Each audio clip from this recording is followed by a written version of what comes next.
Hey folks, this is Picohan on the North American server, and this is the Tier 3 Premium American Cruiser, the Charleston. This is patch 8.3. The map is Archipelago.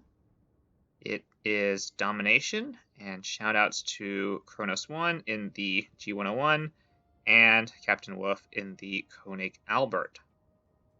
Now, nominally, the Charleston is a premium, like I said, but you don't actually need to pay money for it if you don't want to, because at least at the time of this recording, it is available in the arsenal for 15,000 coal, and for anybody who's played the game for any amount of time, coal is not that hard to come by these days. That being said, the Charleston is not particularly special either. It is just the premium version of the regular Tier 3 American cruiser, and the only benefit is that you can put your 19-point captain from wherever in it, and of course I have a 19-point John Doe here, though some of his skills, like Superintendent, are not really useful here. So, how do you play the Charleston? There's really nothing to it. You shoot your guns, and you maneuver, and you shoot your guns, and you maneuver, and that's pretty much it. The Charleston, like its tech tree counterpart, the St. Louis, is basically a ball of guns, and a fairly well protected one at that. It also has a huge HP pool, 29.5 thousand, and something like the Tenryu has maybe 18,000. The main drawback is, of course, that she is very slow, but then a lot of things in tiers 2, 3, 4 are very slow. In a way, I kind of consider the Charleston to be a tier 3 analog of some of the super cruisers at tier 9 and tier 10. So in this game, it looks like we are pushing the C cap, and I'm going a little bit wide and just looking for good targets to shoot at. As usual, you should try to prioritize destroyers. In some ways, it's even harder to deal with destroyers at the lower tiers than at the higher tiers, because the torps load so fast and there's very little you can do against smoke. Now, I did not help so much, but the V170 in the south goes down, so we're gonna work on the one in the north here. He drops off, and I wanted to go for the wicks, but I think I need to help Kronos out on the Caledon.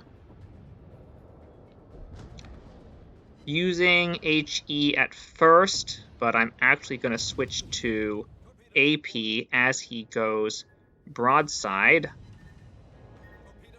The shells on the Charleston are 155 millimeters. This is basically light cruiser caliber, but at tier 3, when some of the protected cruisers have 130s and some of the other cruisers have no armor at all, 155 is pretty solid. You can easily get citadels on, say, a Tenryu or a Caledon, even though we only got overpens on that Caledon. Still trying to work down the destroyers. We do manage to finish off the V-170, but the WiX goes behind the island. That being said, we really need to finish off the cLuBbInG, who is really close here. The Charleston is tanky, and there are pieces of armor that can bounce battleship-sized shells, but if he manages to get a good hit in, it's also less likely to overpen. That being said, the cLuBbInG was not looking at us, and he gets finished off by the Wyoming. I wanted to start farming the Kaiser, but the WiX shows up again, so of course I'm going to work on him as long as he's visible. The sheer number of guns actually makes the Charleston pretty good at dealing with destroyers, even though the ship is very slow. The ship also has a very small turning circle, which makes it very easy to dodge torps and shells if you are paying attention. The Svetlana is very low here, so we're going to try to finish him off. He's also pushing in towards us, and in general, all other things being equal, the target that's pushing in towards you should be the one that you are working on.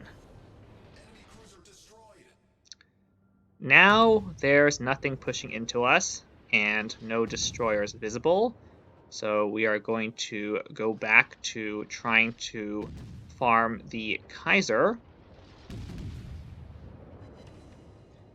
The Kaiser is just at our max range, but since he's reversing and therefore moving very slowly, we are getting the hits, and we are getting some fires as well. In general, the ballistics of the Charleston's shells are actually quite good, especially when compared to some of the protected cruisers with smaller caliber guns, like the Bogatyr and especially the cLuBbInG. The WiX shows up again briefly, so we go after him till he drops off. Started to work on the Kaiser again, but it looks like he's finally turning out and getting out of range. I thought about chasing the WiX into the middle since he should be super low by now, but if the WiX wants to run, we're never going to catch him, and I don't really want to get caught in a crossfire in the center, especially when there's still 4 battleships left on the enemy team. Instead, I intended to go south and kite the Myogi and Wyoming, who looked like they wanted to push this way. In the meantime, the WiX shows up and tries to smoke, but I fire anyway, and due to the sheer volume of shells, some make contact, and we finish him off. So now it's time to work on the Myogi, which looks like it's actually an A-hull Myogi. I turned out here in case the WiX launched torps, and in the process I almost potatoed into this island here. That being said, the excellent turning radius of the Charleston is very good at getting you out of situations like this, as well as for dodging, etc. So now we're just going to shoot and dodge, and shoot and dodge. Now, I'm salvo firing the guns here, but it might make sense to ripple fire by holding down the trigger button with the Charleston, because unlike ships where the guns are in turrets, you have different guns that get unmasked as the ship changes its angle.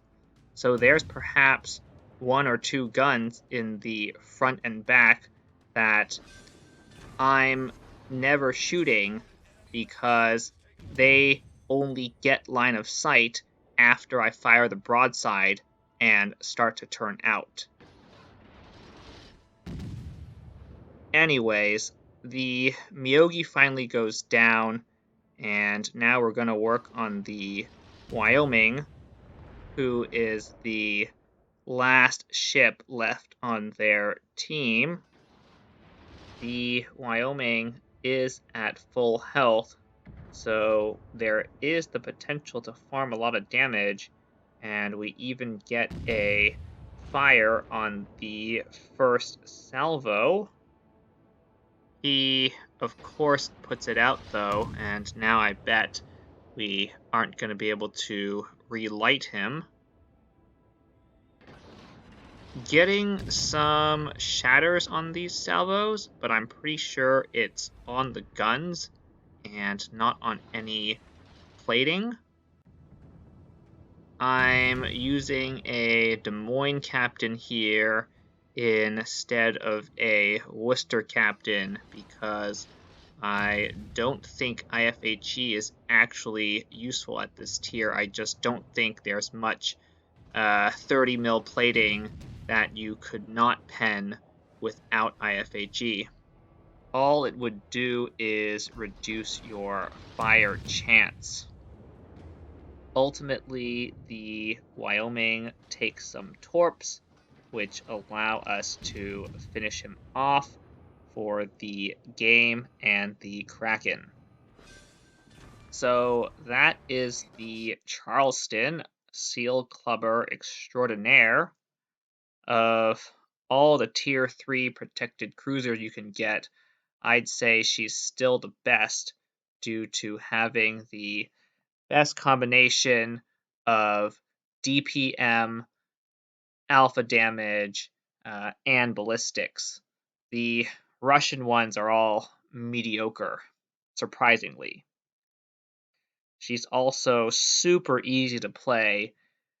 This was literally my first game, and I hadn't played the St. Louis in years. On that note, this is the end of the video, so have a nice day.